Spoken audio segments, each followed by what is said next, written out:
네, 이번에는 과학도서 신간을 소개해드리는 사이언스 북카페 시간입니다. 오늘도 반디앤 루니스의 김현선 씨 나와 계십니다. 안녕하세요. 안녕하세요. 네, 오늘은 제 앞에 두 권의 책이 놓여 있어요. 네. 오늘 소개해 주실 책 소개 좀 해주시죠. 네, 우리 몸의 중심인 척추와 그 중요성에 비해 아직 관심도가 많이 부족한 턱관절에 관한 책을 소개해 드릴 건데요. 척추 수술에 있어 국내뿐 아니라 세계적으로도 인정받고 있는 윤강준 박사의 나도 허리 디스크 환자였다와 턱균형 연구소를 기반으로 턱관절 장애 치료는 물론 통합치의학을 연구하고 있는 문영준 박사의 건강한 사람은 그럴 턱이 있습니다. 이 두 권입니다. 네, 오늘은 누구보다도 많은 관심을 기울이고 있는 이 건강에 대한 책이군요. 네. 그중에서도 나도 허리 디스크 환자였다. 이 책이 굉장히 관심이 가는데 먼저 이 책 소개부터 해주시죠. 네.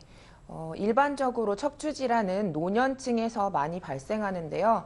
노령화가 진행됨에 따라 그 수가 점점 늘어나고 있을 뿐 아니라 평상시에 다리를 꼬거나 구부정하게 앉아 있는 등 잘못된 생활 습관과 자세로 인해 젊은 층에서도 디스크 환자가 많이 생겨나고 있는 추세입니다. 네, 저도 사실 허리가 좀 안 좋거든요.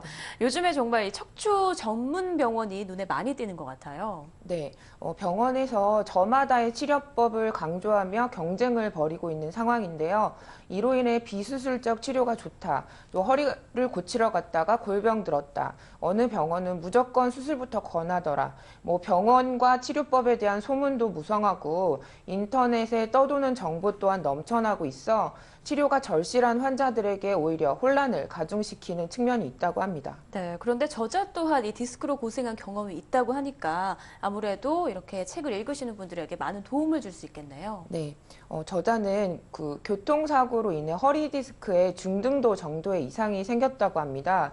중등도는 정상과 의심, 경도 다음인 상태로 가볍게 여겼다가는 고도로 진행할 가능성이 있지만 수술할 정도는 아니어서 적극적으로 치료를 받진 않았다고 하는데요. 날씨만 굳으면 허리가 쿡쿡 쑤시고 아팠다고 합니다. 네, 아마 많은 분들이 같은 통증을 호소하실 거예요. 궂은 날씨와 디스크 이게 관계가 있는 건가요?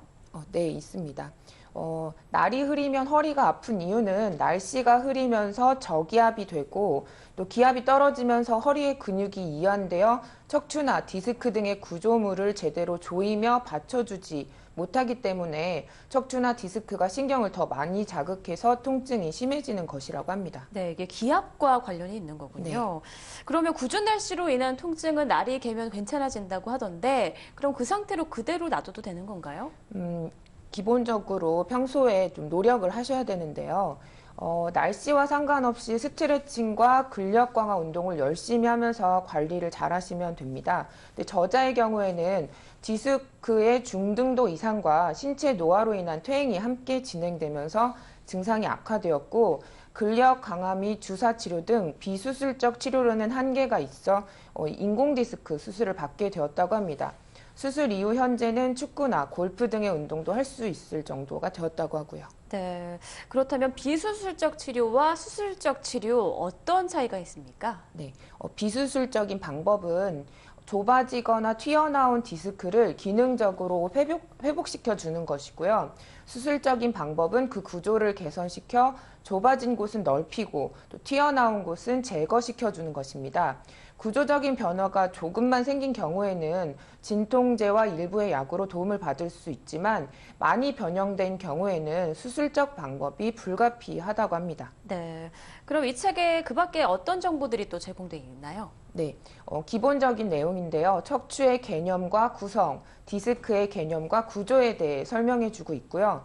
척추 건강에 관한 오해 및 속설을 바로잡아주고 허리 디스크와 목 디스크, 척추 측만증, 척추 압박골절 등의 각종 척추 질병을 근원적으로 치료하는 의료 현장의 이야기를 들려줍니다. 네, 나도 허리 디스크 환자였다.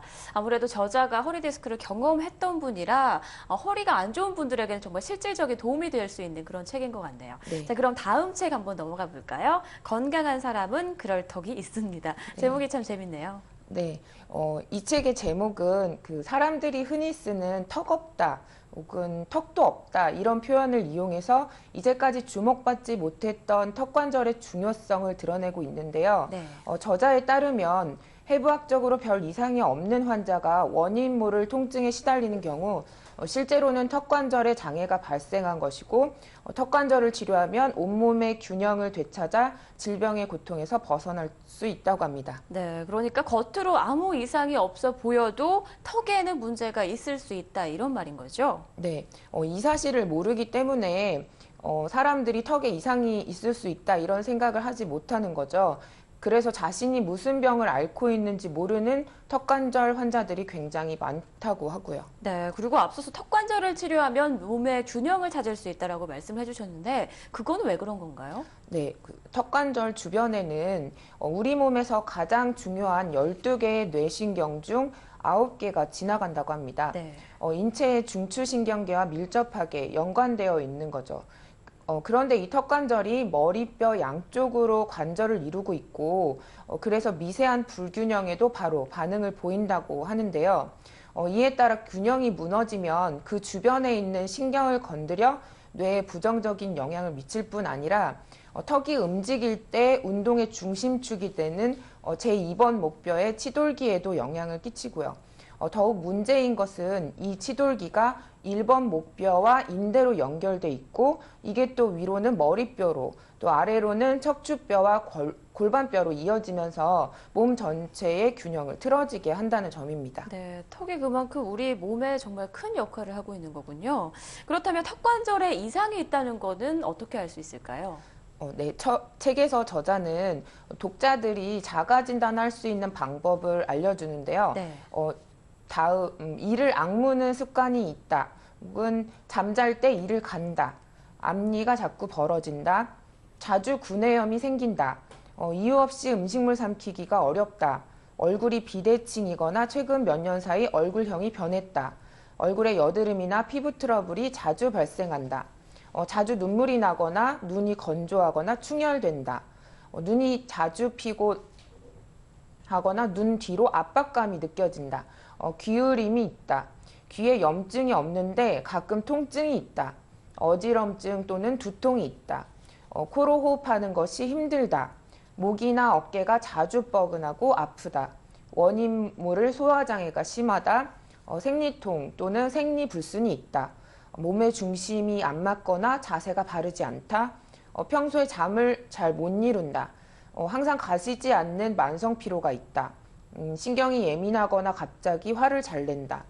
이 중 2개 이상의 증상에 해당되고 입을 크게 벌렸을 때 손가락 3개가 들어가지 않거나 입을 열고 닫을 때 수직이 아니라 한쪽으로 편의된 사람은 턱관절 장애를 의심해 봐야 한다고 합니다.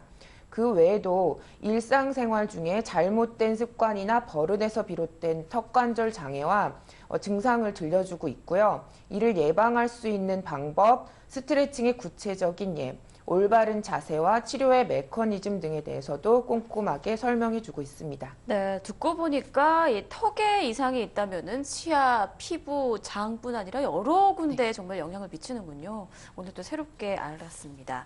최근 언론을 통해서 연예인들의 양악 수술 사례가 많이 보도되면서 이 턱관절이 미용의 목적으로만 부각되는 경향이 없지 않아 있는데요.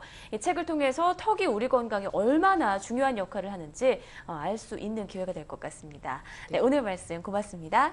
고맙습니다.